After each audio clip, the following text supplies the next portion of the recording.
and welcome to Living the Courage to Live with Loss.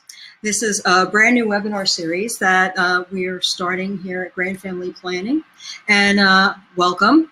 My name is Tracy Lawrence. I'm the founder of Grand Family Planning, and I am here with my good friend and colleague, Eileen Rabizadeh, and she is co-founder of Grand Family Planning. And so we started this series to encourage people to think about loss in a new way. Because in life, everybody loses people. Nobody gets out alive. And we wanted to help people to come to an understanding that death is not a terrible thing. I mean, it hurts, it's painful. We all have to go through it, but it's part of life. And most of us have lost loved ones, whether it's a parent or a child or a spouse or even pets. We were just talking about that. I have a 13-year-old Yorkie.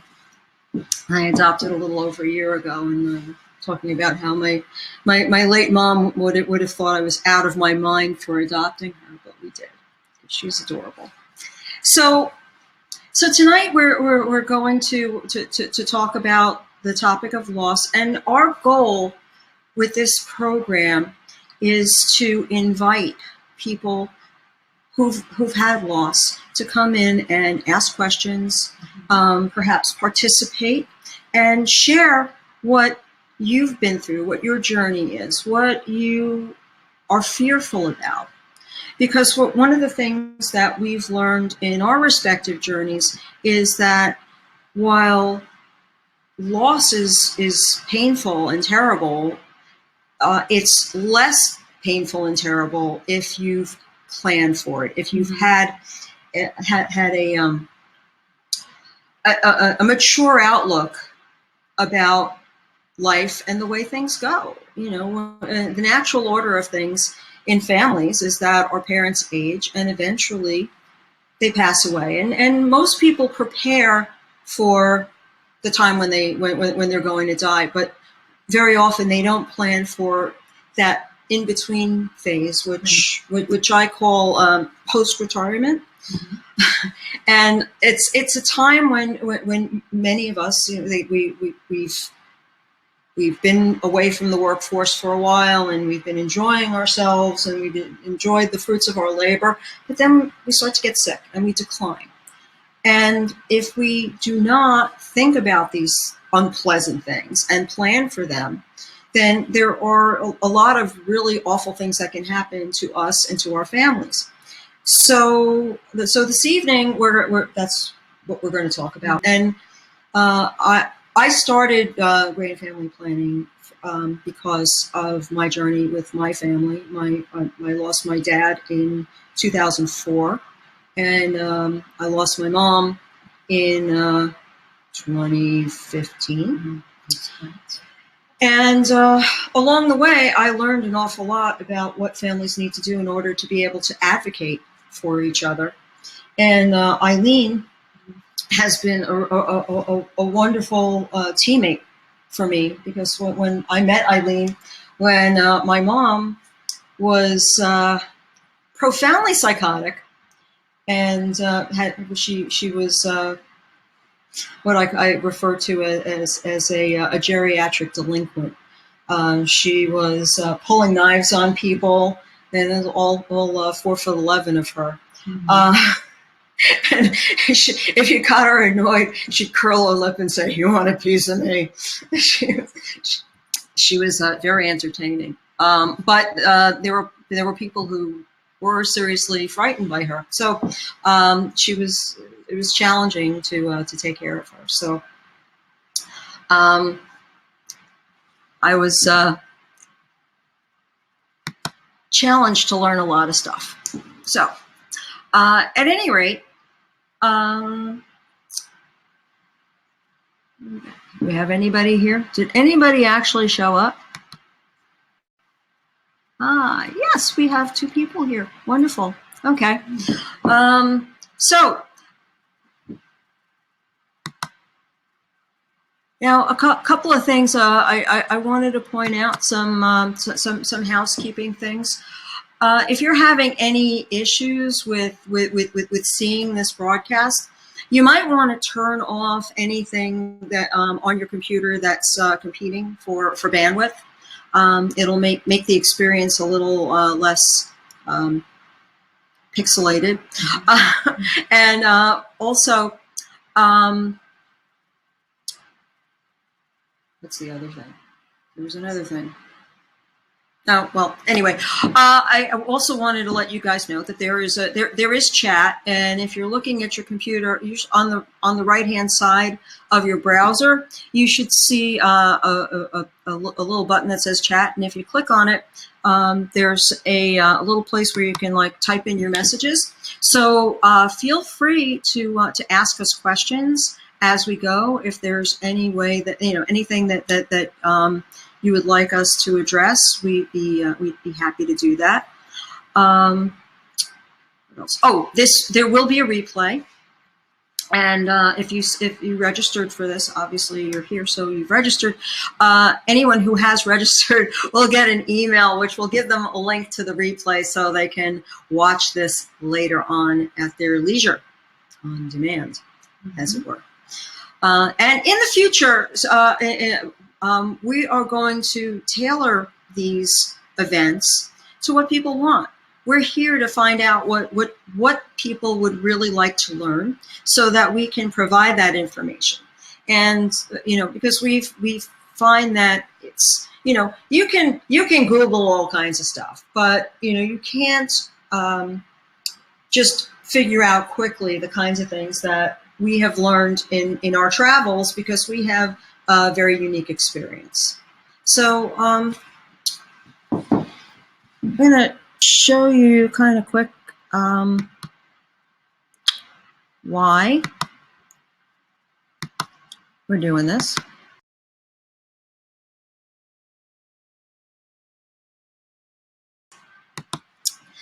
And this is my personal why. These are my folks. This is over here on the left. This is Herb and Roz, and this was my folks when they were in their 50s, and they were starting to enjoy their retirement. My father was in the bar business, and he was just starting to make a decent living, and he was starting to loosen up a little bit and have some fun. You may notice, if you look closely, that there's you can see his cigarette in his hand there, and his lighter. Yeah. And a year later, he was he had double bypass surgery, so he had a little wake up call there, and how old was he there? He's here. He was 55, okay. 54, 55, so around there. And Rosie was like 53, and yeah, so he had double bypass surgery, and gave him 20 more good years. But you'll notice 20 years later, at this point in time, my father had been diagnosed, he had been misdiagnosed with Pick's disease, and he was on a big dose of Haldol. So he was, got that changed as soon as I could. But yeah, this was 2003 was the last year of my father's life. He had a lot of things wrong with him, and one of them turned out was vascular dementia. How long did Dad live with vascular dementia? About a year. Yeah. Thing is that my dad was a really sharp, funny guy, and when the really terrible thing about vascular dementia that people don't, if you don't know what vascular dementia is, it comes from coronary artery disease, and it's strokes that keep changing your brain and the way it operates. And my father would have periods of lucidity that enabled him to get a really good look at what was going on with him. So it was extremely cruel, because he knew how sick he was. And he was, and the one thing that he was really clear about through his entire illness was that he didn't want to live. And he had a lot of things wrong that any one of them, if he had one of the many he could have been treated, but because all of his illnesses were cross-complicating, he couldn't be treated. And because he was so miserable, he was so unhappy, and he was becoming, he was no longer the person he valued being.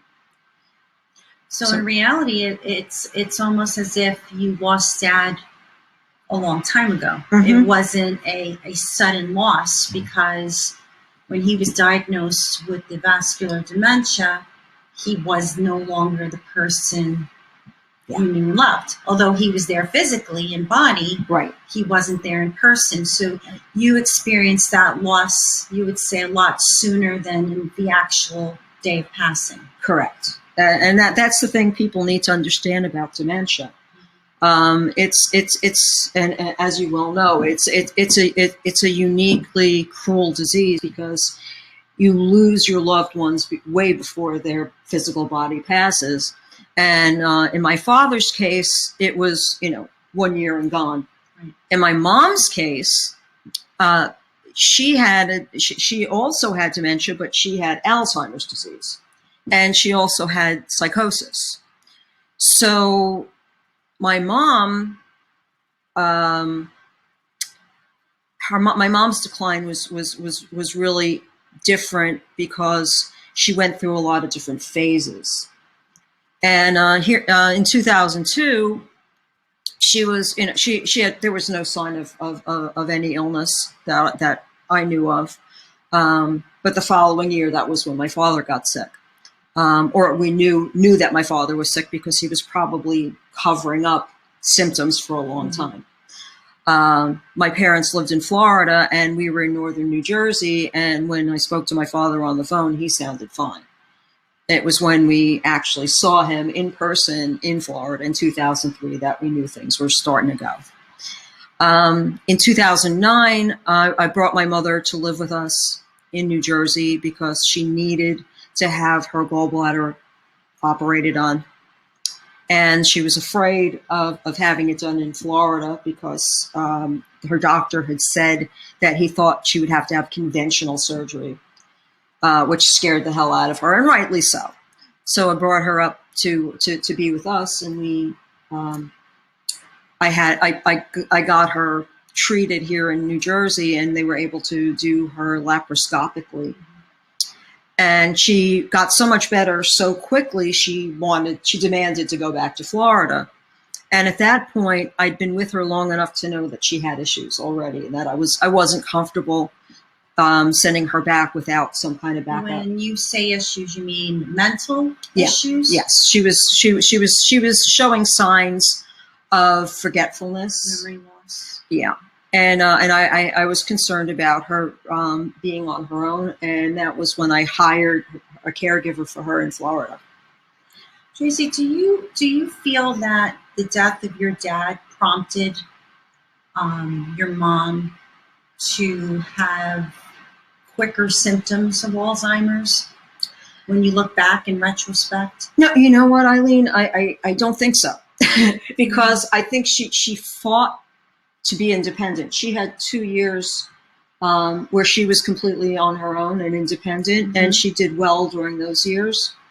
But she too had some other issues that we weren't aware of. Like later on, in the last year of her life, I learned that she had polycythemia vera, which went undiagnosed, and she probably had it in 2006 when she'd had a heart attack. And I diagnosed that one over the phone. And she told me that she felt she had a clot in her chest, but it's okay because it moved.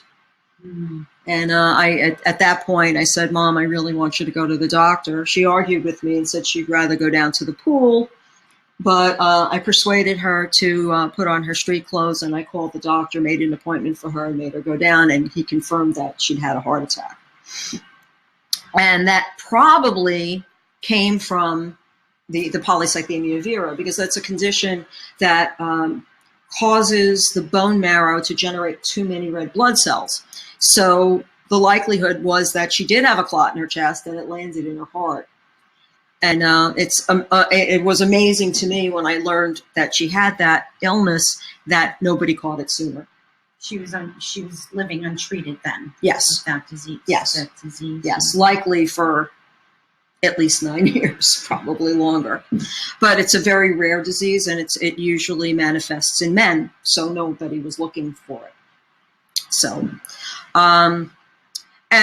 so Mom went back to Florida for a while, but by 2010, I brought her back to New Jersey.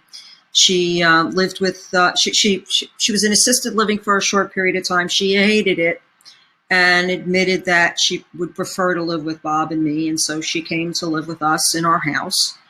And then she started having symptoms that were concerning, and she finally had a psychotic break in December of 2010. And that's when I started her long-term care claim and started hiring caregivers in our home.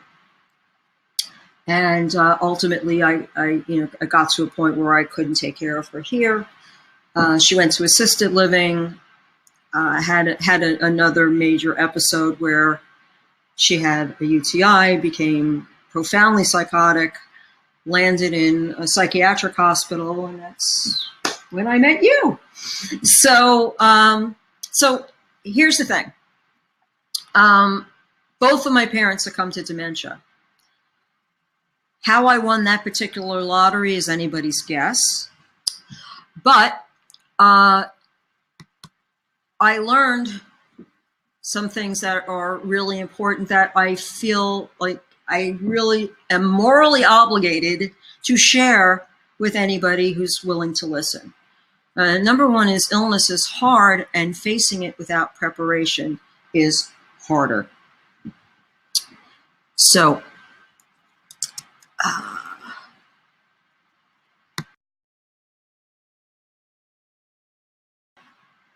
we're back. So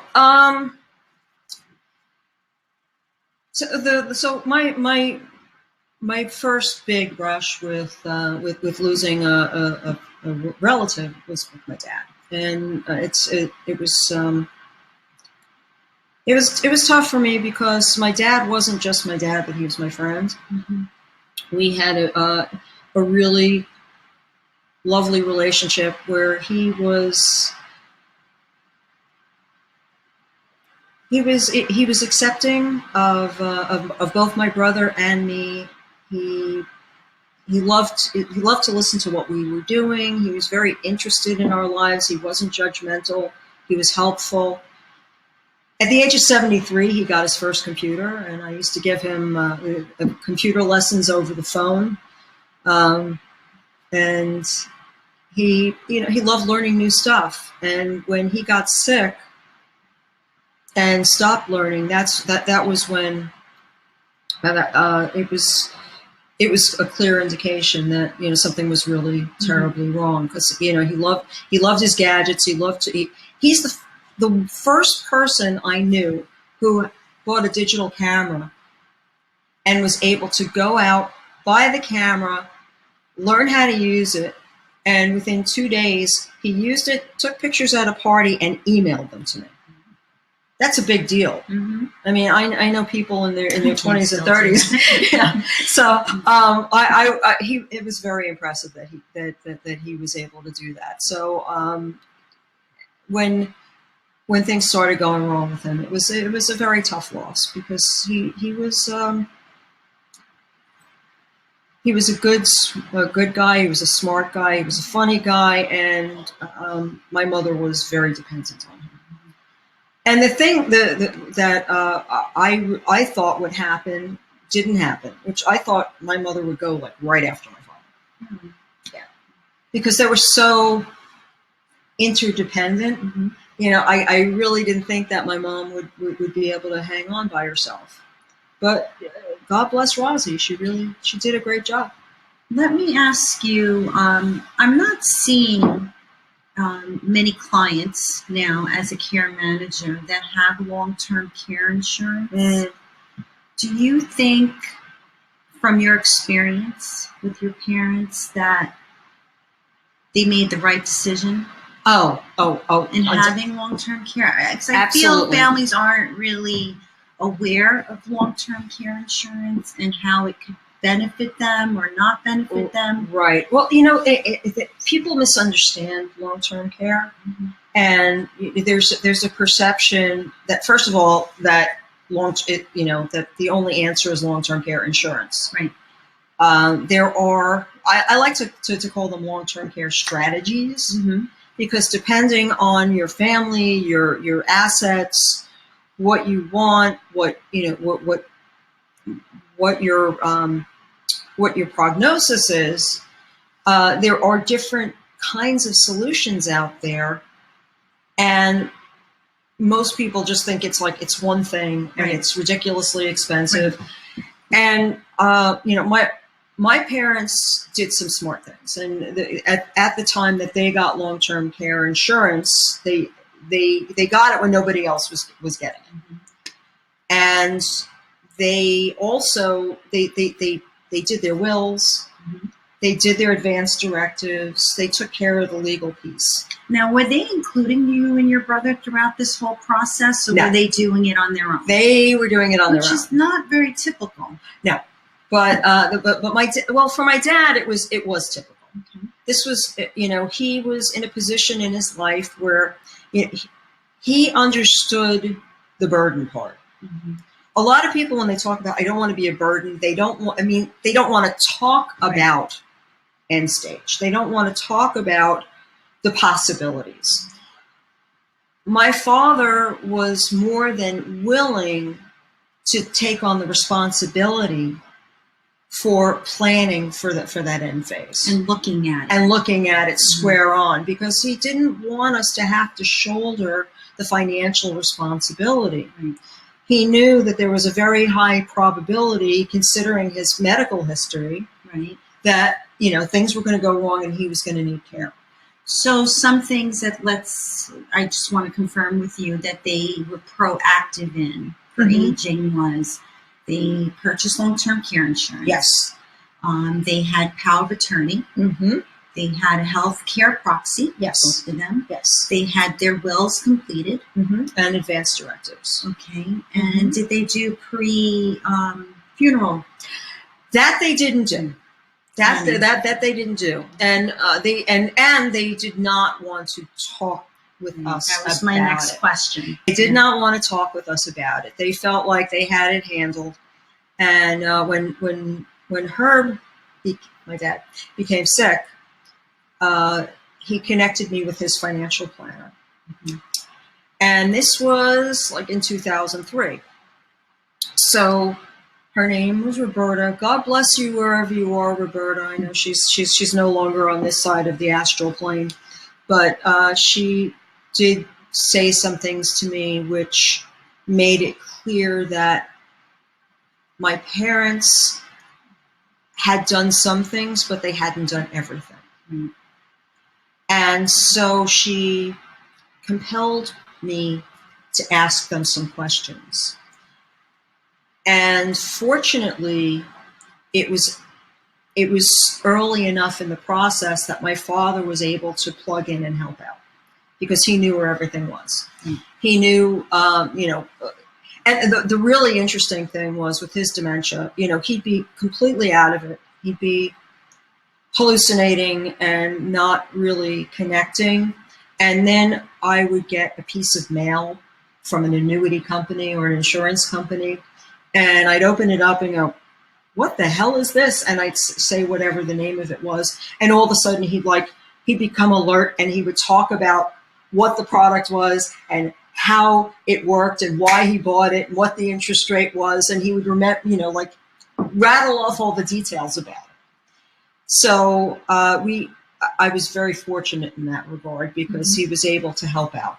And that was really majorly important.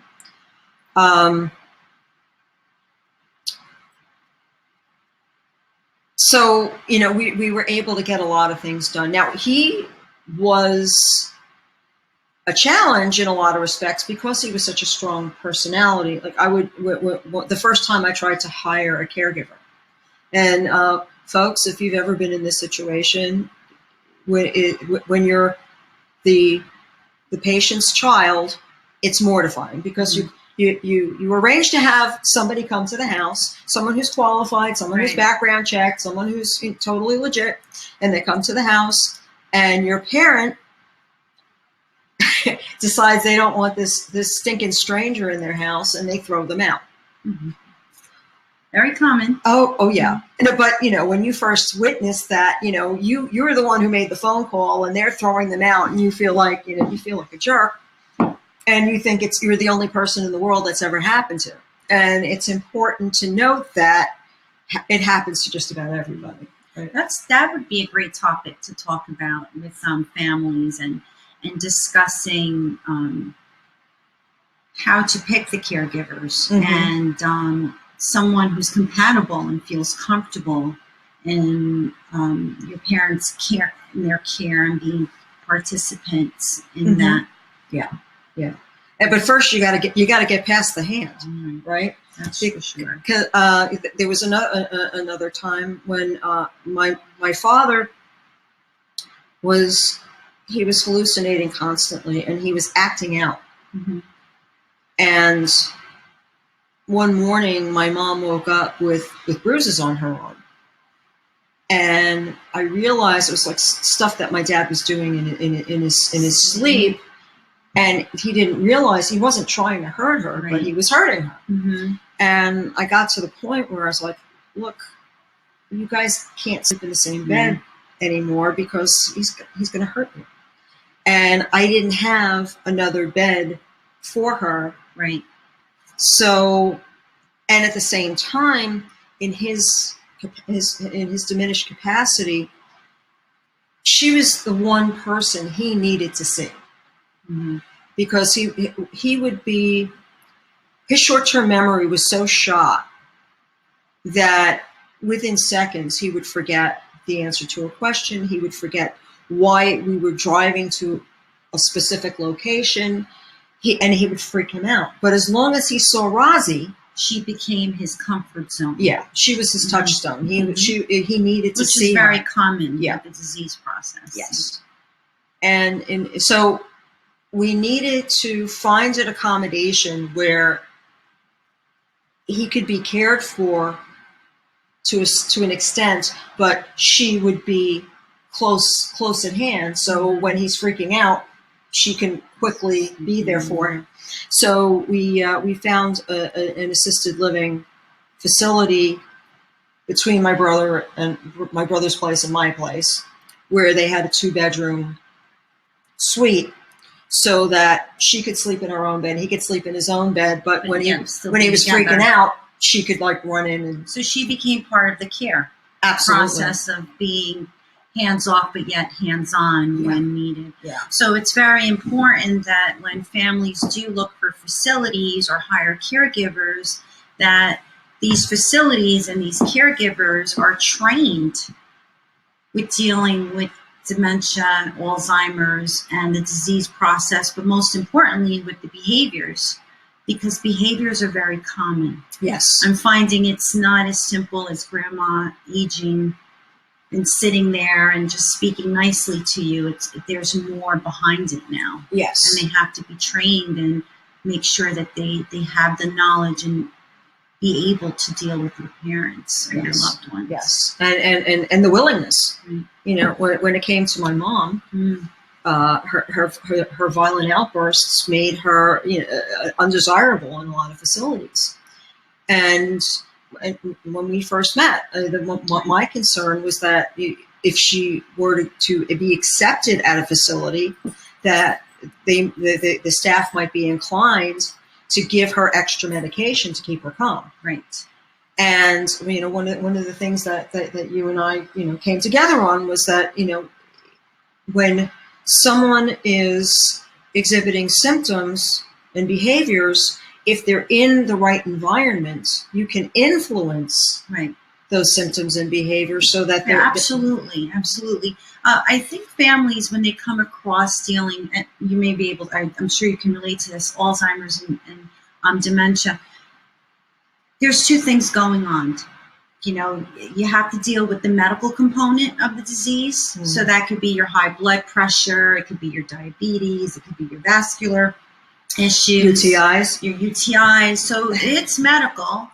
And then you have the mental situation that you deal with the short-term memory loss, the long-term memory loss behaviors.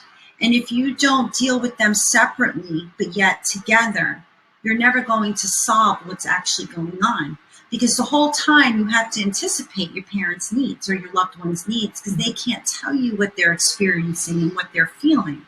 It's part of the disease, so you have to play mind reader. Right. So it's important that the family is aware that there are two different situations going on. And I feel why we were so successful in helping Rosie is because we were able to separate the two, but yet bring it together. Mm-hmm. Yeah, absolutely, right? Absolutely.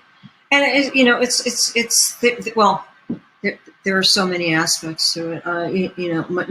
Knowing her as well as I did, there was also a lot of, again, preparation.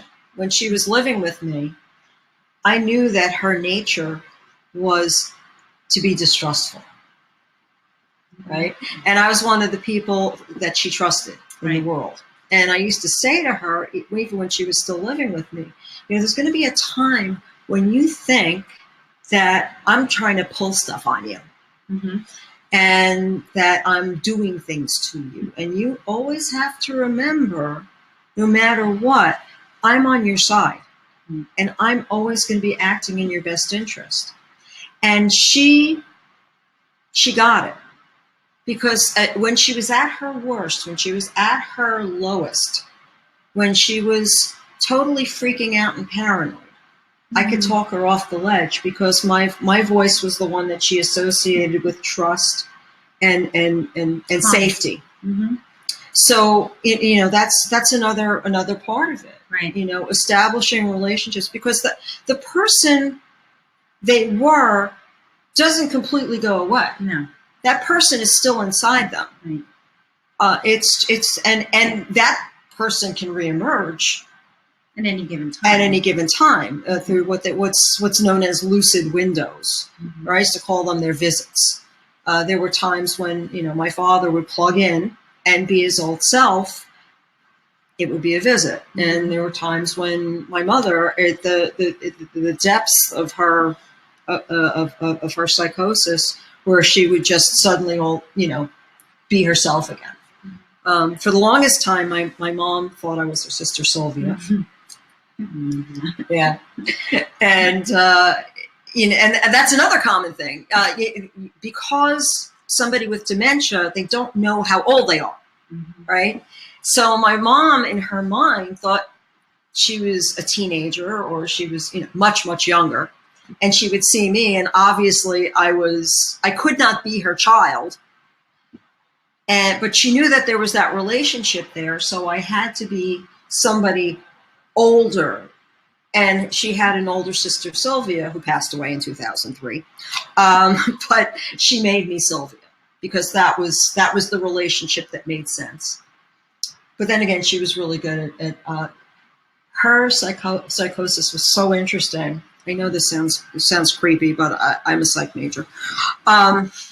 She would create like roles for all the different people where she was living.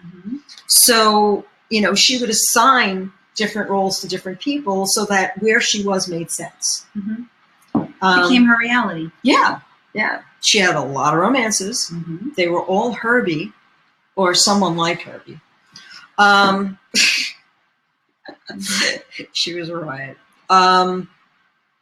Yeah, so it was really interesting how a demented mind can work. So, at any rate, let's see how are we doing here. Okay, let's see. I happen to know the two people that are on. Oh yeah, okay. All right. Well, so one of the other things I wanted to talk about while we're talking about people that we lose, of course there's the preparation we do with our families as far as locating resources, talking to a professional about the best way to allocate resources and prepare for a time when we'll get sick. And the other thing that I like to suggest people think about is preserving our loved ones' memories while they still can. So, how many people have been through this? You lose somebody in your life, and then you keep an answering machine recording of that person's voice because it's the only thing you have left with their voice on. Mm-hmm. I know so many people who've done that. And that was my mom did that. You know, for the longest time, I would call the house after my father passed away, and Herbie would pick up, would answer the phone. And that had to be hard for you. It sucked. Mm-hmm. Look, I love my father. I loved hearing his voice, but that was not cool. Calling the house and having that answering machine message, and then there were messages that he'd left, and so my mother did not want to touch that answering machine. She wanted to preserve those. I could see that, those snips. Yeah, but I'm very fortunate in that my dad was a videographer, and he had a camcorder. And he used to capture stuff. And a few years after he died, I discovered a VHS tape that he had made. He compiled all of his recordings onto this VHS tape. And you found that? I found. Where did you find it? Actually, it was amongst my mother's stuff. Mm-hmm. You're lucky that you didn't just toss them. Oh yeah. I've still got my mother's stuff. I've still got stuff. Mm-hmm. That's another topic. Yeah, that's another topic. Her photo albums are still taking up space downstairs, and there's still some odds and ends that I haven't dealt with. But at any rate, so I found this one clip. It's a couple of moments in time where my dad was seeing he was greeting his fishing buddies in Florida who'd just come back. They caught a couple of fish, and he makes a really big deal out of it, and he's really cute. My father was not a great fisherman, nor was he a very good boatman, but he loved being out on the water. And it was like a really big deal for him, in his retirement, to be able to do that. And then there was another moment where he expresses his gratitude. So I happen to have the clip loaded up here right now. So if you guys don't mind, I'm gonna show this because I think it's kind of worth having, because I think it'll get you thinking about why it might be a good idea for you to record your loved ones' memories. And so I'm just going to load that up. And let's take a look at Fisherman Herbie's Sunrise. Hold them towards me a little bigger. Don't look. That's the way.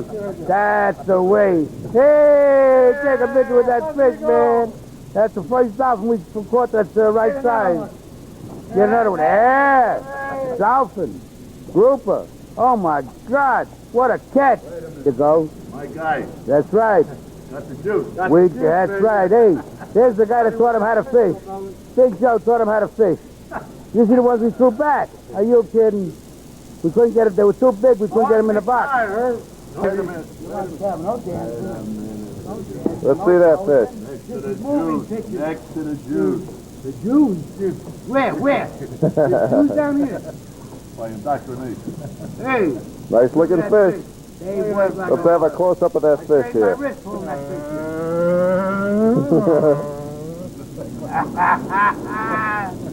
Hey, where's the dolphin?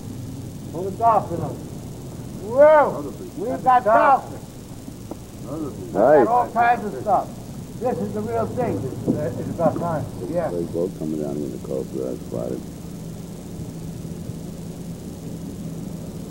She's headed up towards Fort Lauderdale, about the Everglades, Port Everglades, and do a little fishing. Might be a good idea. The water was real calm. Maybe I'll get a hold of Dave and we'll do a little fishing today. Next summer will be coming up through there in a couple of minutes, I guess. It's a little cloudy out over the ocean, but just as flat. It'll be a great day for fishing. Well, we'll see. Well, there's one of my neighbors going out. He's heading out fishing. It's a great day for it. I hope he come back with a lot of fish. He's heading down to the coast. There he goes. He's heading down towards Miami. Yeah, there's really not much of a sunrise this morning. Clouds not hanging over the ocean. But it's still not bad. It's nice enough to say thank you, God.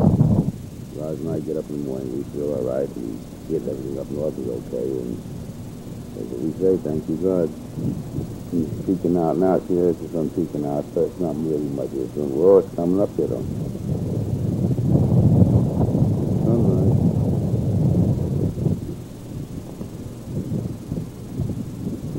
Sunrise over Florida, God. Still not much. It's not too shabby. You get some color. Guys sometimes down here, they're magnificent, dude. They look just like a painting. You guys haven't seen the new Becky.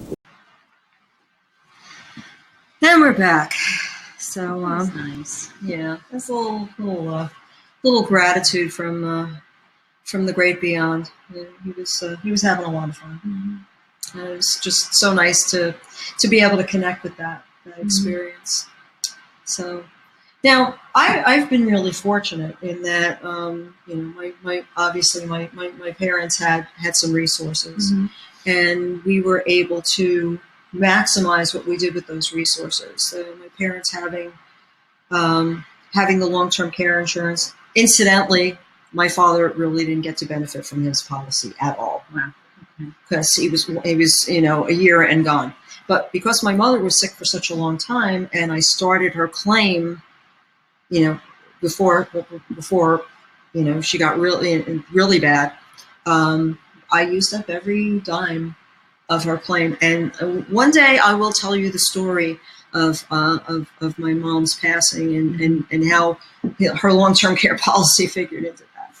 But what about people who don't have resources? I know, Eileen, you run into this a lot. Can you care to share some things that you've seen lately? That's the hardest part, I have to say, going through that and dealing with a family who doesn't have the resources to care for their loved ones.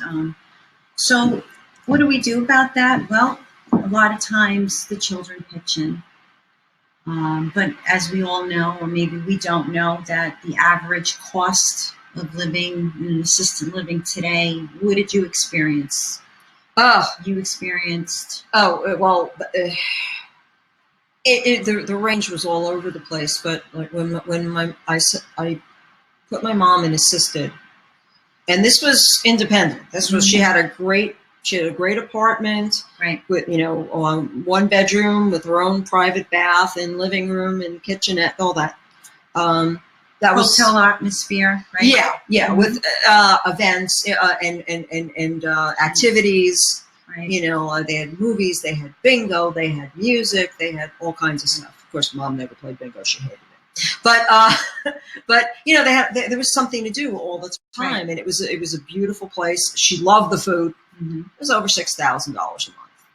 Now you got to realize that's 5 years ago, right? 6 years ago. So you're averaging, depending on the level of care, anywhere between $6,000 and $14,000 a month. Yeah, private pay. Yes, because Medicare does not cover any of that. Right, and that's an important thing to know, folks. There's a big difference between Medicare and Medicaid. That's another topic. And that's another topic, yeah. And we I think we'll get into that in the future. But you have to understand that while Medicare covers medical expenses, when you have dementia or you have a condition that requires what's called custodial care, help with activities of daily living, Medicare doesn't cover that stuff. which means assistance with showering, bathing, feeding, dressing, toileting. Those are the activities of daily living. Mm-hmm. So that's all private pay. So we go back to the question that you asked, what if you don't have the resources? So you can apply for Medicaid, but you have to be at the limit of what now? It's $2,000 in your bank account after spend down, right? Right, and that's if you're single.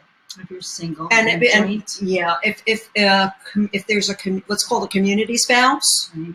that means you've got people who are married where one person is healthy and the other needs to go into a nursing home. It's a different situation. Right. That person gets to keep their home, they get to keep a car, and they get to keep. It's over 100,000. I don't know what the exact number is, but over 100,000 in assets. And every state's different. Too. Yes. You have to take that in consideration. So if you have any Right. New Yorkers that are on, it's different than New Jersey and Yes. the other states. So Medicaid can be an option, but don't think that it's something that you can apply for and get tomorrow morning. Right? There's a process. Yeah. And they are going to look back at your 5 years. of statements and who you gave money to, whose mortgage you helped paid, whose car payment you made, who did you gift money to. So they're Yes. going to look at that. And then there's also veterans entitlements and benefits. So any of you who are spouses of a veteran or are a veteran, you should go on the website and check and see and become part of the veterans benefits and organizations to see what you're entitled to. It all depends on your time of service, what wars you were in, what your diagnoses are. So there's a whole bunch of entitlements, but it's something that you really need to sit down with the veteran counselor and see, and make sure you have your discharge papers, because not without those, DD 214. they won't even talk to you. Yeah. So we try to do that, and it takes a village, really. Yes. And that's a point that we can't stress too strongly.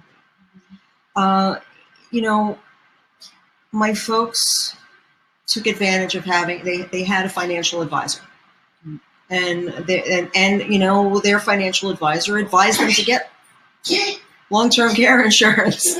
I think you need to tell everyone who that is. Yeah, that's my dog Penny.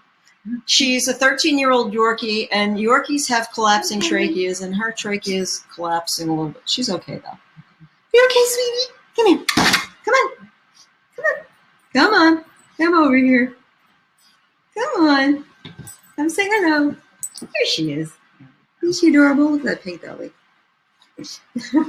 So, at any rate, so yes, they saw an attorney, and even so, they still needed a lot more once they started having problems. We needed Eileen's help as a care manager.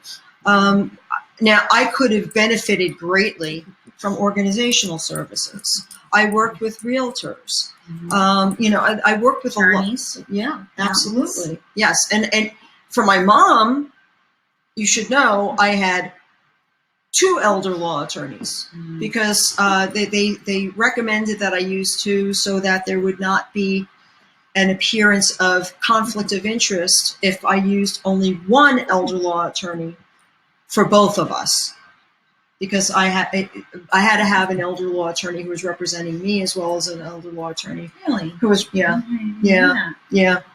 So and the elder law attorney who was initially representing me yelled at me when I started Mom's long-term care claim. Yeah, she said I was going to go through it too fast.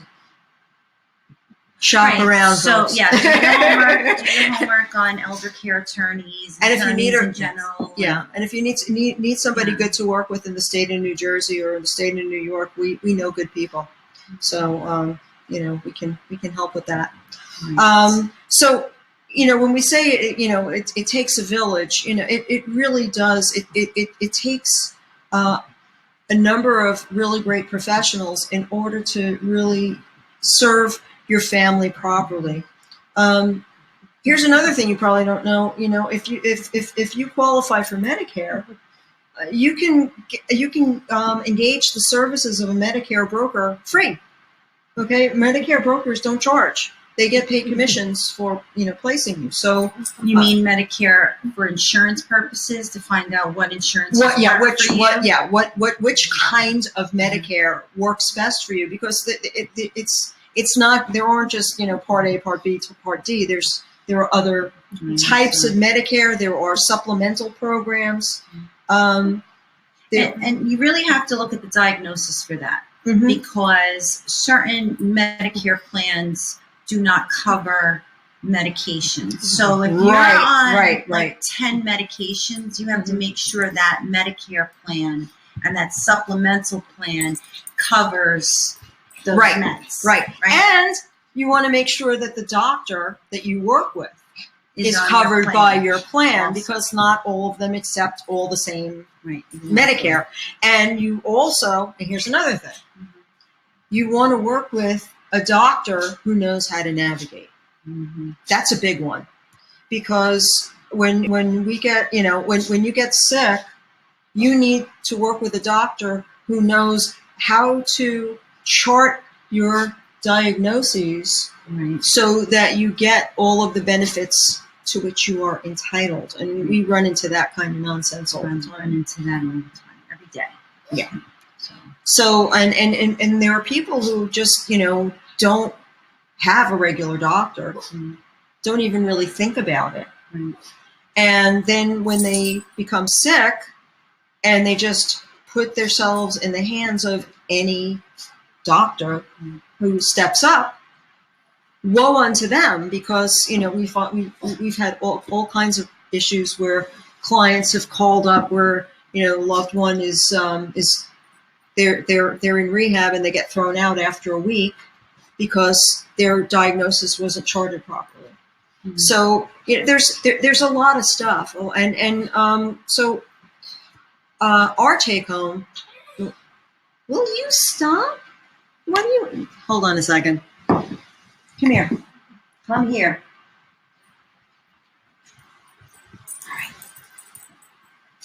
Go ahead. She's little and old, and she has trouble getting down off the sofa. Aw. Anyway, and we have to be concerned about our pets too. Losing a pet is a terrible thing, and then of course we have to worry about what happens to our pets if something happens to Where's us. your cat? Oh, he's snoring away in her bed. He's all content because I fed him just before you got here. So so those are some of the many things that you need to consider, and the point that I guess we're trying to make with this webinar is that while a lot of bad things happen to people, if we can learn from them and educate others about what they can do to serve themselves and their families, before stuff happens, then we're doing an important community service, and that's really what it's about. And it makes sense because we plan to have children, or we plan not to have children. We plan where we're going to college. We plan our careers. We plan our weddings. We plan our children's names, right? So we're constantly planning. Mhm. Our life is about planning, but it seems that children and parents feel uncomfortable about planning for that time and looking at that. And it's a hard call, because so many of us have difficulty. It's human nature. Right. You don't want to envision a time in your life where Scary. and it's very scary. Mm-hmm. But one of the things that I did as a result of having gone through my journey with my parents was I drank my own Kool-Aid. I have long-term care insurance for my husband and me, and not just a traditional policy. I have other tools, because I know that by the time we get to that place, we're going to need some significant resources. We don't have children, but one of my nieces has agreed to be our advocate, and she is, she is cited in our healthcare proxy as an alternate for my husband and me. And I use a number of tools that I recommend to other people in my own life, because look, I'm not going to live forever. And what's worse is, I may not always be able to do what I do now. I hate to consider that there may be a time when I'm not able to do for myself and be the independent person that I am. But that's a possibility. It's a possibility for everyone. So, and the thing, just this year, my husband was had a significant healthcare crisis, and he was hospitalized, and it really drove home the point that you need an advocate. Mm-hmm. You need a doctor who knows how to navigate. And thank God, my husband's back to health and back to work after having been disabled for 4.5 months. So what I'm here to suggest is that by asking the right questions, Mm-hmm. before you think you really have to, you can really be serving yourself and your loved ones in a very significant way. And so we're here to answer your questions. We're here to help educate you. And going forward, we're going to be putting more of this kind of information on the air. We will be doing more webinars. And we're looking forward to you nice folks out there who signed up for the webinar, coming back and looking at the replay. And we hope you find value in it, and let us know what you would want to learn. What would you find helpful? What kinds of things keep you up at night? And how can we serve? Because that's what we're here for. We have unique skills and experience that you're not going to find everywhere. So we welcome your questions. We welcome your participation. We hope that you'll share this with others. And I'm going to show you just a little, make an offer here.